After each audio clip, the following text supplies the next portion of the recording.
Hello, my name is Jose Zuniga and I'm representing expertvillage.com. What materials and supplies do we need in creating our vegetable garden? Don't worry, you're not going to go over the budget. Most likely, a lot of the supplies are already going to be here at home. Come on, if you have land, it equals that you have to have a water hose. Now, for this project, we're going to need some clippers. If you don't have them, don't worry, they average about $12. I like to clean as I go, so get a hold of a bucket. Just an empty container, clean as you go. Makes the project much easier. Now another thing that we need, and I'm sure you have it already, is a shovel. We need a shovel. Now, we need scissors. You're probably thinking, scissors? Well, we'll be planning today with some seeds that come in a package, and I'll explain to you later why these are going to be handy.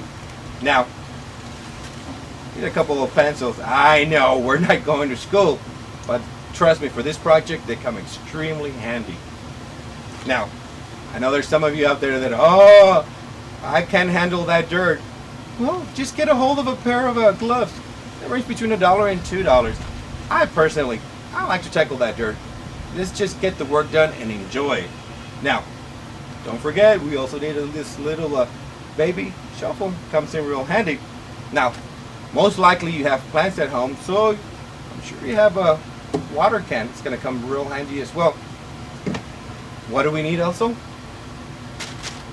Topsoil. Well, topsoil or organic soil, it's just depending what type of vegetable garden you're going to create today. Now, don't forget that some of these vegetables come already in the packages. You know, if you can buy them by the seed, you can also buy them in the 4-inch containers, even the 1-gallon containers. Well, these are all the materials and supplies that we need for creating our vegetable garden.